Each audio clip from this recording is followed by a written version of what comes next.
Esto va para tercero medio. ¿Cómo han estado, chiquillos? Espero que bien. Sé que han sido días difíciles para todos, pero espero que de verdad, por lo menos lo que les voy a enviar ahora, les ayude a entender algunas cosas que les he enviado. Ustedes saben que de repente, por mucho que mande PPTs, que estén explicados, muchas veces se pierde el mensaje. Entonces mi intención ahora es que explicar esas cosas que muchas veces quedan en el aire. Una de ellas es referente a la primera guía que yo les mandé, que es deporte como fenómenos de masa en la historia de Chile, tomando en cuenta dos corrientes muy importantes, el fútbol y el boxeo. ¿Por qué dejo fuera otros deportes? Porque no representan, o más bien no tienen la cobertura ni el nivel de convocatoria que tiene, por ejemplo, el fútbol, sobre todo en sus inicios. Muchos dirán, ¿y el tenis? El tenis, por mucho que sea un deporte que haya generado éxitos deportivos, valga la redundancia, en Chile, es un deporte de élite. E históricamente va a ser, seguirá y siempre será de élite. En cambio el fútbol y el boxeo no. En el caso del fútbol, es un deporte que se empieza a practicar en Chile desde mediados del siglo XIX. Ustedes entenderán que Valparaíso no solamente es el puerto más importante de Chile, sino que también es el puerto más importante de Sudamérica, al menos a nivel cultural. El fútbol en Europa se practica desde hace mucho tiempo y comienzan a llegar marinos ingleses con pelotitas a jugar en el puerto de Valparaíso. Vale decir también que el fútbol, la primera federación de fútbol en la historia, fue la de Inglaterra y se crea en el Consejo de Ginebra en el año 1863. Solamente 10 años después en Chile ya se practicaba el fútbol. El problema fue que de esa época sabemos muy poco, muy poco. Sin ir más lejos, la guerra civil está ahí en 1891 y se produce un quiebre. E históricamente conocemos muy poco de cómo se origina el fútbol, salvo por estas referencias. Los dos primeros equipos de fútbol que se crean en Chile son Santiago Wanderers y Magallanes, que representan también una integración de los trabajadores. Porque Santiago Wanderers, que tiene un nombre en inglés, fue formado por trabajadores portuarios,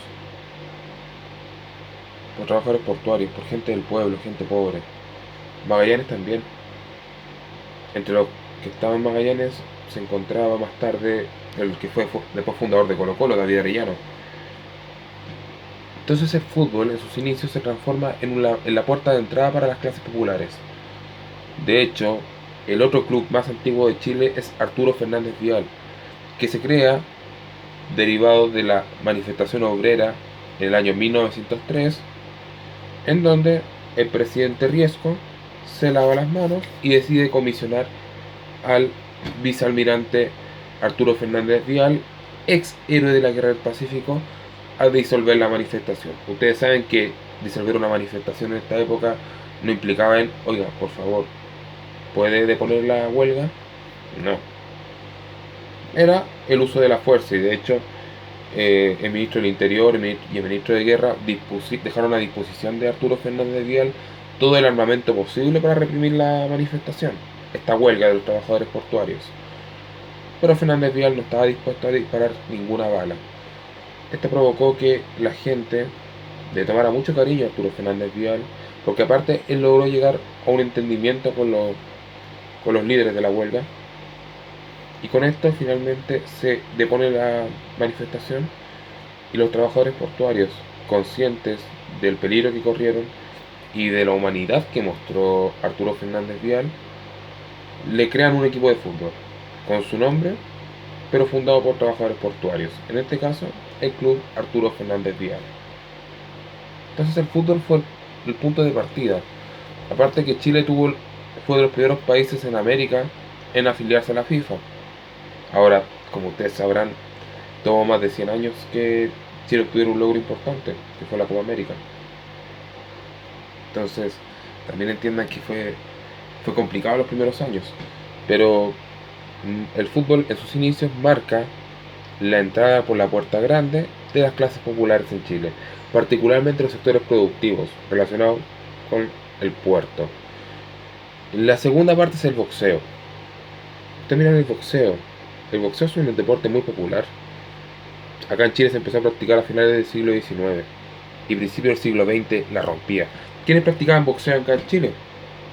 Los niños ricos, los estudiantes universitarios, los niños de los colegios, que se escapaban y se iban a entrenar y a pelear. Inicialmente, olvídense que hubieran gimnasios, olvídense que hubieran pesas, consumo de anabólicos, proteínas, olvídense de eso. Finalmente, la pelea de boxeo era en un ring todo roñoso, con gente que se aglomeraba en estas bodegas, porque se producían bodegas, una ampolleta toda rancia, y los tipos se pescaban a combos sin guantes, sin nada, olvídense los guantes, y el que cayera primero perdía y el que quedaba en pie ganaba. Esa era la lógica. Acá en este deporte, debido a la brutalidad que lo caracteriza, era como un tabú, sobre todo en los grupos más altos de la elite. Entonces se convirtió en un placer culpable, donde la gente casi escondida de manera clandestina, esperando que nadie los viera, porque también era una vergüenza que te hubieran metido en el boxeo con toda esa gente, mezclándote con el pueblo, con apostadores, con todo tipo de... con las lacras, entre comillas, de la sociedad. No era bien visto. Entonces era un tabú. Y eso justamente abre un sincretismo entre los grupos altos y los grupos bajos, en donde tú tenías en el mismo recinto, en la misma bodega, a un Arturo Alessandri Palma, el León de Tarapacá, como juez de boxeo, a un Salvador Allende como manager de boxeo también, y al lado tenía a Juanito Pérez, que lo sacaron de la fábrica de Más Allá.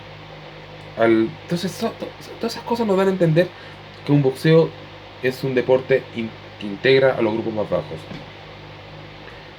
Conforme fue avanzando el tiempo, se fueron integrando trabajadores. Y los niños ricos que antiguamente protagonizaban estas peleas, que eran a puño limpio, después se transforman en los managers, en los representantes de estos peleadores. Todo, obviamente, total y netamente amateur.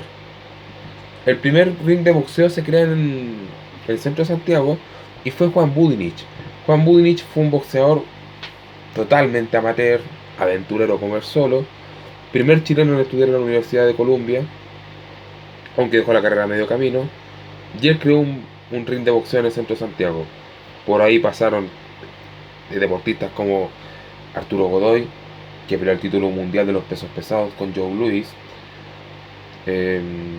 Estanislao Loaiza, Heriberto Rojas, entre otros grandes boxeadores del principio del siglo XX. También hay que señalar que el boxeo, como deporte, representa justamente este encuentro entre las dos clases sociales y abre la participación de los grupos más bajos en la primera plana, porque se convierten en los protagonistas de este deporte clandestino y tan mal mirado por la sociedad. El boxeo, entonces, chicos, es el que abre la puerta para que los grupos bajos comiencen a ser vistos como los protagonistas de la diversión y la bohemia, por muy violenta que sea. Esos chiquillos, que tengan una excelente noche, y mañana les estaré subiendo otro material con respecto a esto. Que tengan una muy buena noche, cuídense, hasta siempre.